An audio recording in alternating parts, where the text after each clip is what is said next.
Olá, amigos do canal Mais da Bíblia, tudo bem com vocês? Estamos aqui para mais um estudo do canal. Hoje nós vamos falar sobre como interpretar as profecias bíblicas. No estudo passado, nós estudamos sobre como interpretar a poesia hebraica. Nós estamos fazendo uma série de estudos sobre como interpretar a Bíblia dentro de cada gênero literário. Nós falamos sobre a poesia, agora estamos falando sobre a profecia, depois podemos falar sobre as cartas, evangelhos, parábolas e por aí vai. O estudo da profecia, ou da interpretação profética, é um estudo, um dos mais difíceis de compreender, porque existem muitos simbolismos, figuras de linguagens e por aí vai. Muitos erram na hora de interpretar esse texto. Leia o texto e já interpreta. Eu me lembro de uma ocasião que uma pessoa estava falando sobre o Apocalipse e ela diz o seguinte, Apocalipse capítulo 13, ali diz que uma besta vai emergir do mar, ou seja, vai sair do mar. E esta pessoa interpretou literalmente. Ela falou que não vai à praia porque vai sair um monstro do mar. Imagine só como muitas pessoas interpretam as profecias. Óbvio, ali no Apocalipse 13 é uma figura de linguagem. O Apocalipse, quando foi escrito, o profeta João e o apóstolo João, na ilha de Patmos, na Grécia, escreveu em forma de códigos para que o poder romano da época não pudesse interpretar e destruir o livro do Apocalipse. Foi por isso que ele escreveu por meio de códigos. Não só o livro do Apocalipse, ou os livros apocalípticos, como o livro de Daniel também, mas outros livros da Bíblia, dentro do contexto profético, tem muitas figuras de linguagem. Um outro detalhe interessante é que as profecias estão divididas em duas classes. As profecias clássicas e as profecias apocalípticas. As profecias clássicas, elas são profecias para o tempo da época. Nós vamos estudar aqui cada detalhe. Já as profecias apocalípticas são profecias que têm um cumprimento mais para o fim dos tempos. E também nós vamos abordar cada detalhe desses dois tipos de profecias. Fique conosco até o final do vídeo, para que você possa compreender o que nós vamos falar aqui. No canal Mais da Bíblia, você aprende a palavra de Deus.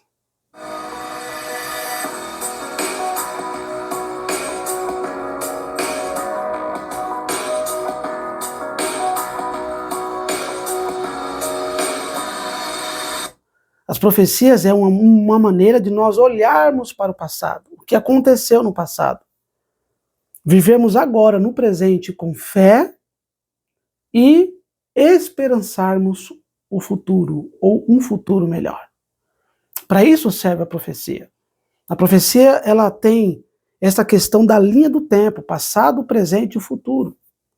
No livro Escatologia, um estudo sobre os sinais dos últimos dias, na página 23, esse livro foi escrito por Manuel de Andrade, um grande pastor, teólogo, adventista. Ele escreveu o seguinte: entre o conhecimento do passado, presente e do futuro, o homem predispõe mais em conhecer o que está por vir. Por isso, o número de astrólogos, adivinhos e necromantes, videntes e cartomantes tem aumentado de modo surpreendente nos últimos anos, conforme afirmou Hans LaRondelle. Esse Hans LaRondelle, ele é um grande teólogo, também adventista, de Antigo Testamento, e ele falou, Manuel de Andrade citou ele, e ele falou o seguinte, Hans LaRondelle: a astrologia agora está desfrutando sua maior explosão na história.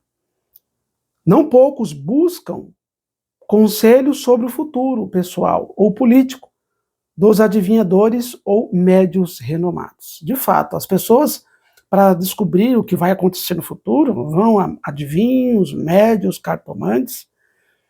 As pessoas podem fazer o que elas quiserem, mas somente a Bíblia Sagrada mostrará o que de fato irá acontecer no futuro.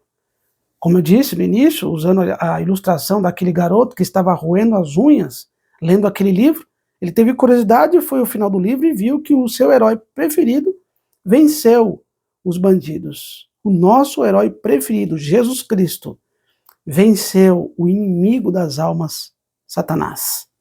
E o livro do Apocalipse mostra isso.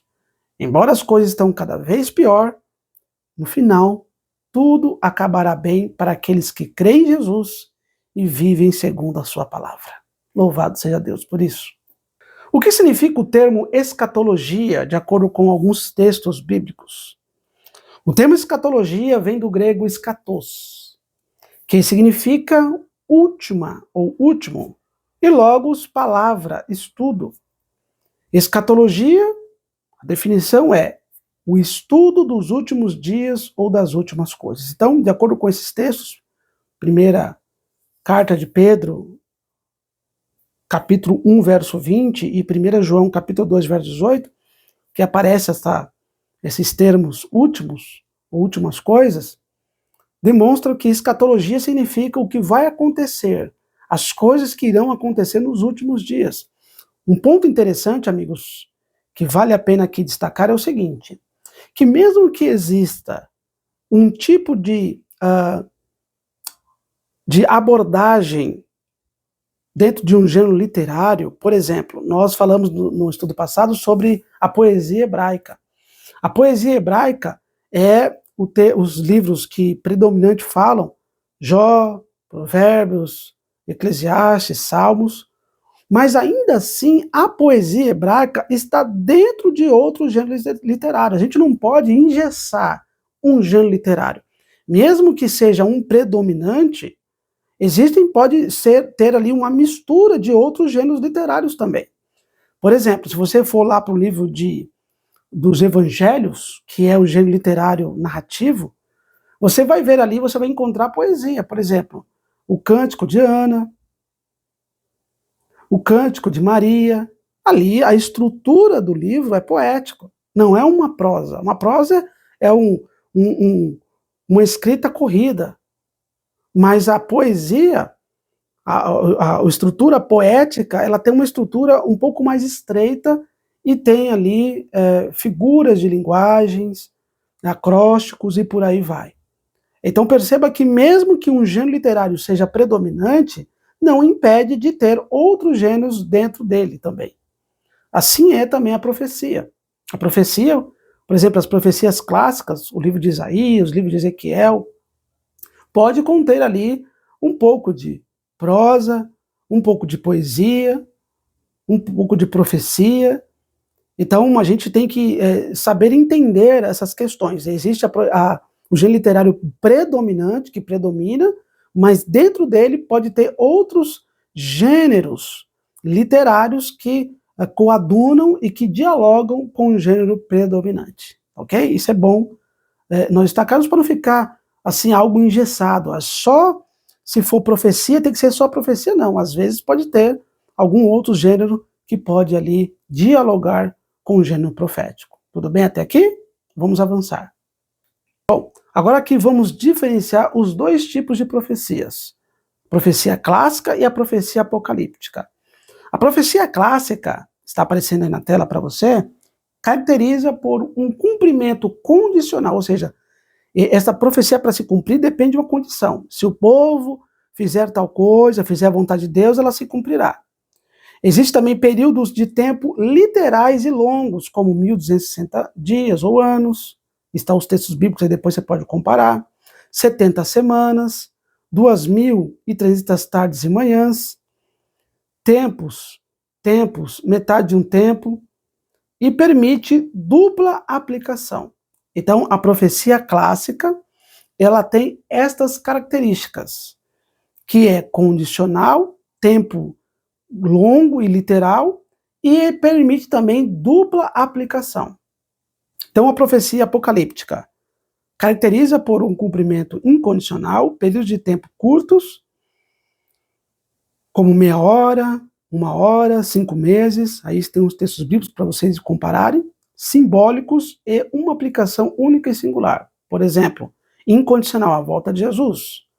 períodos de tempos curtos, 1 hora, 5 meses, simbólicos, existem muitos simbolismos, e é único e singular. Então, a característica da profecia apocalíptica é esta aí que nós acabamos de abordar e você acompanhou na tela. Por isso que esses dois tipos de profecias, elas têm as suas diferenças de um para com o outro.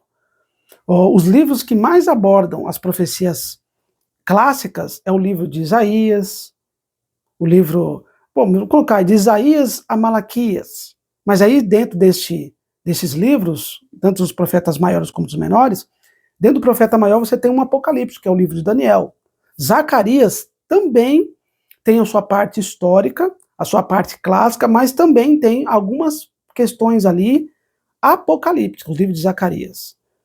Então, mesmo, mais uma vez repito, mesmo que exista um gênero predominante, não impede de ter outros gêneros dentro dele. Isso é importante. Por exemplo, nós falamos aqui sobre as profecias, estamos falando sobre as profecias. E aí tem os dois tipos, profecias clássicas e profecias apocalípticas. Mesmo dentro das profecias clássicas, pode ter uma aplicação apocalíptica, pode ter uma dupla aplicação. Então é importante nós sempre frisarmos, você sempre tem que estar de olho, sempre verificar os termos, a construção frasal, para você conseguir identificar o que é profecia clássica e profecia apocalíptica. Normalmente as profecias clássicas, os profetas quando estão recebendo a revelação de Deus, a mensagem de Deus, eles falam, assim diz o Senhor, veio a mim a palavra do Senhor. Eles usam esses termos. Normalmente esses termos são usados dentro da profecia clássica. Já a profecia apocalíptica, os profetas, eles vão falando direto. Eles vão direto ao ponto da profecia. Eles não falam, a mim veio a palavra do Senhor, não. Eles já vão falando direto os acontecimentos. Ele fala para quem está escrevendo, como o Apocalipse, Daniel ali já vai contando a narrativa, e eles já vão direto ao ponto. Já as clássicas têm essas questões, eles usam muito essas terminologias. A mim veio a palavra do Senhor. Assim diz o Senhor. Tá bom? Então, é dessa maneira que você vai conseguir identificar uma profecia clássica de uma profecia apocalíptica. Além disso, dentro das profecias clássicas, nós temos as profecias messiânicas, que falavam acerca do Messias que viria na sua primeira vinda. Ou seja, Jesus Cristo, que viria a esta terra, viveria aqui e morreria pelos nossos pecados na cruz do Calvário. O profeta Isaías é um dos maiores, ou o maior profeta messiânico do Antigo Testamento. Aí você também tem Salmos, que fala de algumas profecias messiânicas. Veja, o livro de Salmos está dentro do gênero literário poético, mas também tem algumas profecias messiânicas que falavam acerca do Messias. Lembre, existe o gênero predominante, mas não impede de ter outros gêneros dentro dele. Tudo bem? Vamos avançar. Profecias apocalípticas, com um cumprimento único até o fim do mundo, como Daniel e Apocalipse. E profecias clássicas aplicáveis ao tempo do profeta e às vezes também a eventos escatológicos, como em Isaías 65, é uma profecia clássica com dupla aplicações. Vamos verificar aí. Primeiro cumprimento para o antigo Israel, caso ele fosse fiel ao Senhor. Exemplo, as bênçãos de Isaías 65 são um reverso das maldições de Deuteronômio capítulo 28. Lá em Isaías 65, lá fala novos céus e nova terra. Deuteronômio 28 fala céus de bronze, chuva de pó e terra infértil. Isaías 65 fala edificar e desfrutar. Deuteronômio 28 fala de construir e plantar sem usufruir. Isaías 65 fala de filhos benditos. Deuteronômio 28 fala de filhos levados ao cativeiro. Então depende de uma condição. Se for fiel, vai se cumprir as bênçãos de Deus. Se não for fiel, se cumprirá as maldições de Deuteronômio capítulo 28. E isso aconteceu com o povo de Israel. Você vê isso ao longo da história. O povo de Deus abandonou o Senhor e Deus permitiu que muitas coisas acontecessem com eles. Então, Vale a pena a gente sempre identificar essas questões no texto bíblico. A cena de animais pacíficos em Isaías 65, verso 25, simboliza uma era de paz em Israel, oposta à maldição de Levítico 26, verso 22. Depois você pode acompanhar aí. Essas promessas teriam se cumprido se Israel fosse fiel, mas, devido à desobediência e ao cativeiro, não se realizaram. Agora serão cumpridas um novo Israel e igreja. Aqui está um ponto interessante, amigos, que muitos dispensacionalistas, e nós vamos falar um pouquinho sobre a escatologia, eles dividem, eles falam que Israel é uma coisa, a igreja é outra. Nós entendemos diferente. Nós, que somos aliecistas, nós vimos que as alianças, e depois nós podemos fazer um estudo sobre isso, um vídeo, estudando sobre a questão das alianças. A aliança ela tem um cumprimento único. O que ela tem dentro da história são os desdobramentos. Aliança edênica, aliança adâmica, aliança noética, aliança abraâmica, aliança mosaica, aliança davídica e aliança do Novo Testamento. O que existe são desdobramentos. É uma aliança, mas como o povo quebra a aliança, não é Deus que quebra, é o povo, então Deus, quando o povo se arrepende, Deus reconstrói, Deus ata novamente a aliança, e Deus tem poder para isso. Ele não precisa de fazer uma nova aliança, ele restaura a aliança. Então, na medida que o povo vai quebrando as alianças, Deus vai reconstruindo, Deus vai restaurando novamente a aliança. Tanto que é que no livro de Hebreus, se não me falha a memória, do capítulo 13, vai aparecer aí na tela para você o livro, e o capítulo e o versículo, fala que a aliança ela é eterna. Então a aliança de Deus ela é eterna. O que acontece são desdobramentos. Mas os dispensacionalistas, eles dividem Israel e igreja. Na verdade, se não cumprir com Israel, vai cumprir com a igreja. E é um povo só. Não vai haver dois povos lá no céu. Quem será salvo? Um povo que aceita e crê em Jesus Cristo. Não terão dois povos no céu. Então é importante eu trazer isso aqui para você pensar. Nós podemos estudar mais à frente sobre esse estudo, mais profundo e com mais detalhes. Então, se não cumpre com Israel, cumpre com a igreja. E a igreja, nós seríamos aí, neste caso, o Israel espiritual. Ok? Segundo ponto, cumprimento escatológico para o novo Israel, ou seja, a igreja. Exemplo, as promessas não cumpridas ao antigo Israel serão realizadas na igreja, mas não em todos os detalhes. Na nova terra haverá casas, vinhas e frutos, porém não haverá morte, pecado nem maldição. Então Isaías 65 vai falar de maldição, vai falar que se pecar, só com 100 anos virá a maldição. Depois você pode analisar lá Isaías 65. Mas com a igreja, com Israel espiritual, isso não vai se cumprir, porque nós estaremos dentro de um contexto, uma nova terra restaurada por Deus, que aqui será nossa morada eternamente, mas não haverá esse cumprimento da maldição vir aos 100 anos para aqueles que pecarem, porque não haverá pecado na nova terra, tá bom? Então esse tipo de cumprimento não cumprirá com Israel espiritual, que neste caso seria a igreja. A celebração do sábado e da lua nova, Isaías 66, verso 23. É uma profecia clássica com dupla aplicação. Para o antigo Israel, significa paz, para guardar o sábado e celebrar as festas. Para a igreja, aponta para a nova terra, onde os salvos guardarão o sábado e comerão da árvore da vida, de um mês em mês. Apocalipse 22, 2. Na nova terra, o sol e a lua existirão, mas a sua luz será ofuscada pela glória do Cordeiro, de acordo com Apocalipse, capítulo 21, verso 23. Então, o sábado é o dia do Senhor. Embora muitos cristãos hoje guardem outro dia, outros não guardam dia nenhum, e muitos acabam se estressando, ficando estressados, depressivos, ansiosos, porque Deus determinou um dia para nós descansar nossa parte física também. E a igreja de Deus precisa de um dia de descanso. E Deus já determinou qual é o dia. Quem cria estabelece as regras. Eu sou uma criatura. Quem sou eu para escolher um dia que eu quero descansar? De repente você pode falar, não, mas eu trabalho de segunda a domingo. Mas o mundo não conhece a Deus. Você conhece. É bom você refletir sobre isso. Inclusive, nós podemos fazer um estudo mais profundo sobre este tema tão importante. Nós precisamos descansar dos nossos afazeres diários. O mundo está estressado, o mundo está depressivo, o mundo está ansioso porque não descansa no dia que Deus determinou. Há bênçãos neste dia. Faça isso e você descobrirá.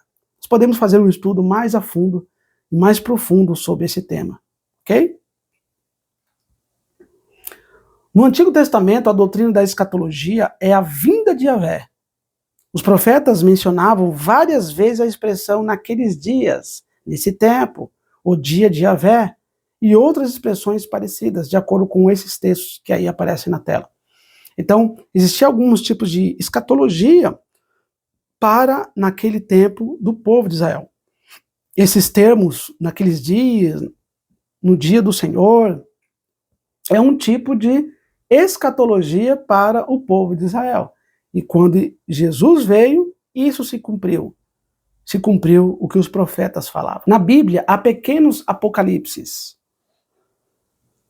Em Daniel capítulo 7 até o capítulo 12, Mateus capítulo 24, Marcos capítulo 13, Lucas capítulo 21, 2 Tessalonicenses capítulo 2 e alguns outros livros. Além desses, existem os não canônicos, que são os pseudoepigráficos, como o primeiro livro de Enoque, Apocalipse de Pedro, o livro do pastor Hermas e o quarto livro de Esdras. Fora das religiões abraâmicas, há apocalipses mesopotâmicos, egípcios, persas, grego-romanos e gnósticos. Então, Apocalipse significa estudo dos últimos dias e desperta este tema, desperta a curiosidade de todas as pessoas. Até mesmo, você vê aí, como foi mencionado na tela, até os pagãos querem ver o que vai acontecer no futuro, querem descobrir, querem desvendar o que vai acontecer no futuro. E aí você tem Apocalipse na Mesopotâmia, no Egito, na Pérsia, no grego romano e por aí vai. Então perceba que todos querem saber o que vai acontecer no futuro.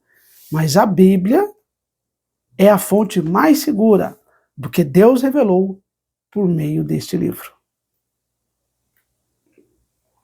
No livro Revelação de Jesus, na página 29, diz o seguinte: as profecias do Apocalipse foram comunicadas no vocabulário da época de João, não no nosso. Interpretá-las exige buscar o significado original para evitar projeções modernas. Para compreender seus símbolos e imagens, é preciso considerar 4 fontes principais: Antigo Testamento, escritos apocalípticos judaicos, contexto da Ásia Menor, no primeiro século, e escritos do Novo Testamento. Então, o autor Ranko Stefanovic, um PhD, um grande estudioso das profecias, ele falou que, para nós descobrirmos e interpretar corretamente as profecias apocalípticas, você descobriu o que aconteceu no Antigo Testamento, você considerar o Antigo Testamento, porque os livros apocalípticos falam muito do Antigo Testamento, há uma intertextualidade, há um diálogo com os livros do Antigo Testamento, aí você tem ali citações diretas, citações indiretas, ecos, tudo isso é importante, porque os livros da Bíblia, eles dialogam, eles se complementam para chegar à conclusão e à interpretação correta. Você deve considerar os livros extracanônicos, ou seja, os livros de cunho judaicos. Você também deve considerar, como mencionou, o contexto histórico da Ásia Menor e os livros do Novo Testamento. Às vezes o livro do Novo Testamento, como Apocalipse, dialoga com outros livros da Bíblia, como Mateus 24, Lucas 21, Marcos capítulo 13, 2 Tessalonicenses capítulo 2, porque ali tem pequenos discursos apocalípticos. Os escritores da Bíblia, eles falavam acerca do que iria acontecer também. Por exemplo, Marcos, Mateus, Lucas, Paulo em 2 Tessalonicenses, Pedro também fala alguma coisinha. Então perceba que esses livros, eles também dialogam com o livro do Apocalipse no Novo Testamento. Por isso que os livros apocalípticos, dos acontecimentos dos últimos dias, devem ser estudados dentro de um contexto mais amplo e dentro da interpretação correta, para que assim você chegue à conclusão da palavra de Deus. Tudo bem? E os métodos? Vamos para os métodos de interpretação escatológica. Existem 4 métodos principais, que é o preterismo, que eles jogam a profecia tudo para o passado, o futurismo, falam que as profecias vão cumprir tudo no futuro, o idealismo é apenas simbólico, é a luta entre o bem e o mal, e o historicismo, as profecias se cumprem dentro da história, passado, presente e futuro, e o próprio Jesus, os apóstolos e a maioria dos reformadores usavam este método. Abra sua Bíblia aí em Mateus capítulo 24, verso 15. Olha o que diz aqui. Mateus 24, verso 15. Eu estou lendo na Nova Versão Transformadora. Chegará o dia em que vocês verão aquilo de que o profeta Daniel falou, a terrível profanação. Algumas traduções falam o abominável da desolação. E aí diz ainda, que será colocado no lugar santo. Leitor, preste atenção. Aqui fala leitor, preste atenção, mas aí em algumas traduções fala quem lê, entenda. Note, Jesus estava dentro daquele contexto, aqui é um sermão profético de Jesus, uma profecia escatológica. Jesus estava falando algumas profecias que iriam se cumprir, poderia ser também 2 tipos de interpretação, clássica, mas também escatológica, porque algumas profecias se cumpriram ali com o povo de Deus, no ano 70.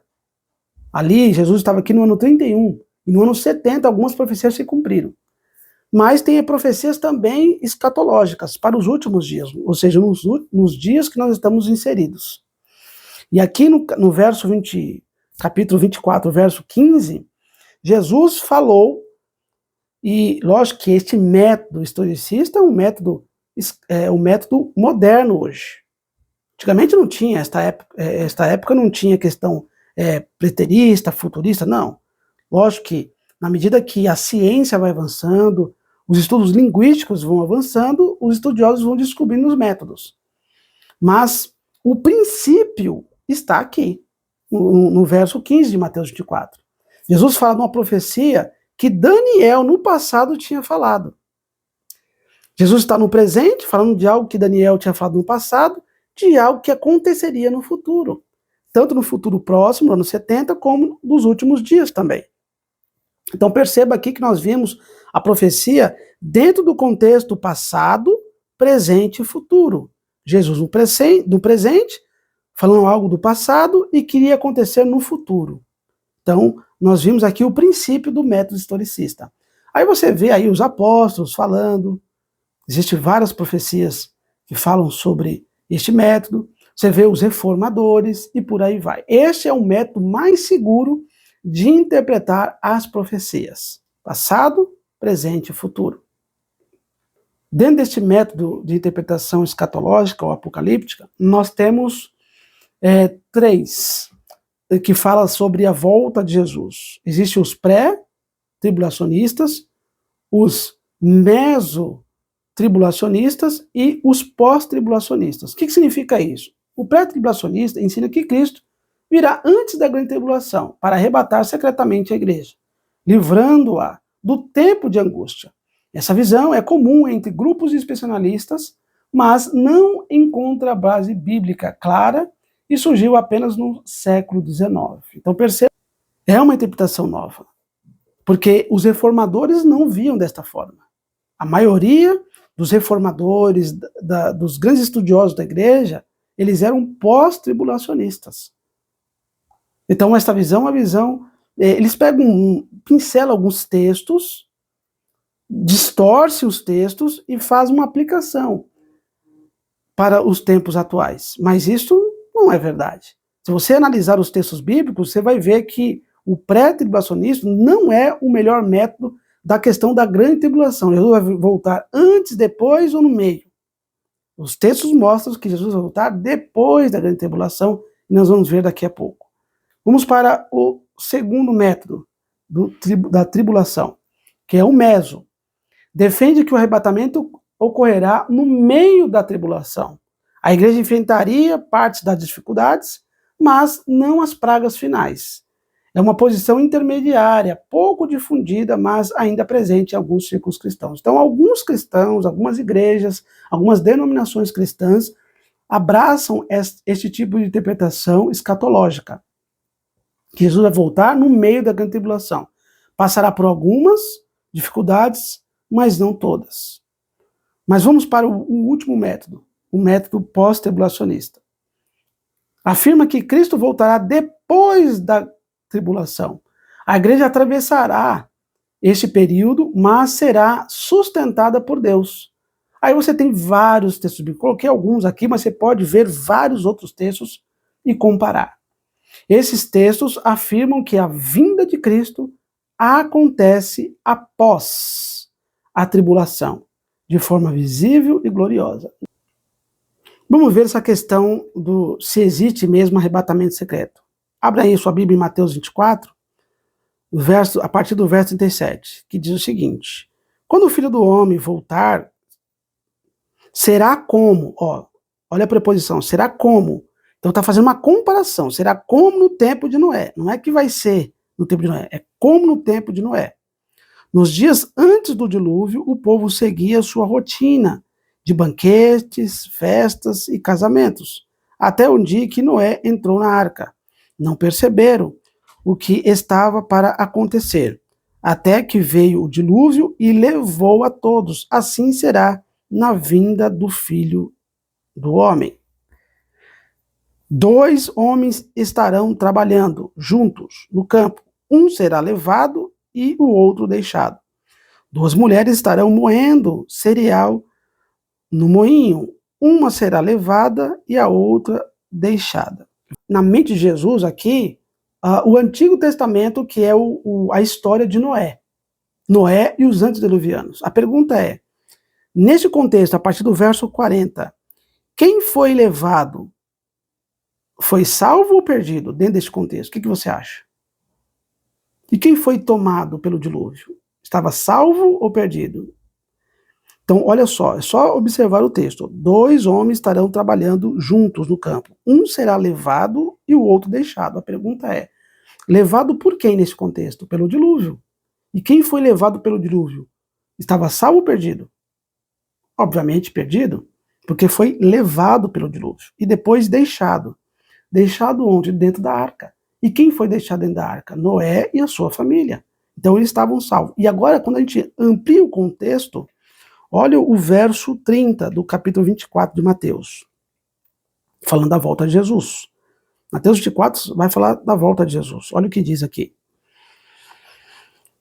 A partir do verso 29. Imediatamente depois da angústia, algumas traduções falam, depois da tribulação daqueles dias, o sol escurecerá, a lua não dará luz, as estrelas cairão do céu e os poderes dos céus serão abalados. Verso 30. Então, por fim, aparecerá no céu o sinal da vinda do Filho do Homem. E haverá grande lamentação entre todos os povos da terra.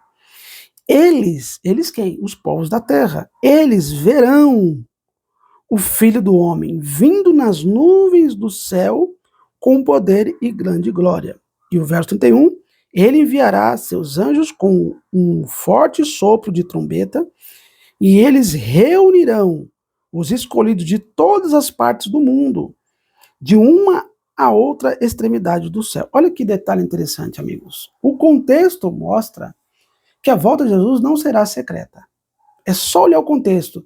Se você pegar o verso isolado do Mateus 24, verso 40 isolado, você pode ter uma interpretação, mas se você vê o contexto já mostra que a volta de Jesus não será secreta. Porque aparecerá no céu, de acordo com o verso 30, o sinal do Filho do Homem, e os povos vão se lamentar. Quem vai se lamentar? São salvos ou os perdidos? Os perdidos. Então até os perdidos verão Jesus voltar. Como que haverá um arrebatamento secreto aqui? Não tem lógica. E de acordo com Apocalipse, capítulo 1, verso 7, corroborando com o verso 30, diz que todo olho verá. Apocalipse 1, 7. Então todo mundo vai ver, tanto perdidos como salvos. Os salvos serão recolhidos para o céu, os perdidos serão exterminados, e todos eles verão a vinda do Filho do Homem. Agora, se você for lá em 1 Tessalonicenses, no capítulo 4, do verso 3 ao verso 8, lá diz acerca do arrebatamento, mas não fala que é secreto. Ali também fala que primeiro os mortos em Cristo vão ressuscitar, e os vivos, os dois grupos serão transformados e elevados às alturas, e assim estarão para sempre com o Senhor. Então, a Bíblia não mostra em lugar algum a questão do arrebatamento secreto. Isto é uma forma de contrapor, infelizmente, a doutrina tão clara no que se refere à escatologia, que Jesus virá após a tribulação, depois da tribulação, e não haverá arrebatamento secreto. A igreja foi perseguida, sempre foi perseguida. Jesus, no Sermão do Monte, falou: assim como perseguiram a mim, perseguirão a vocês também. E vão perseguir vocês por causa do meu nome. Um cristão verdadeiro sofre pelo nome de Cristo, por ser cristão, por fazer a vontade de Deus, no mundo mal. Então não pense você que será poupado da grande tribulação. Obviamente que as pragas do Apocalipse, estas sim, não cairão sobre o povo de Deus. Assim como em Êxodo, as pragas caíram sobre os egípcios e não sobre o povo. O povo será protegido das pragas. Mas a tribulação do dragão, o dragão ali que é um poder religioso e político, vai perseguir o povo de Deus. Muitos até morrerão por testemunho de Jesus, mas no final ressuscitarão para receber a vida eterna. Então é bom nós destacarmos isto para você compreender. Um outro detalhe, existe na questão do milênio, existe o amilenismo, que diz que não haverá um milênio literal, mas é simbólico, representando o período entre a primeira e a segunda vinda de Cristo, em que ele reina espiritualmente.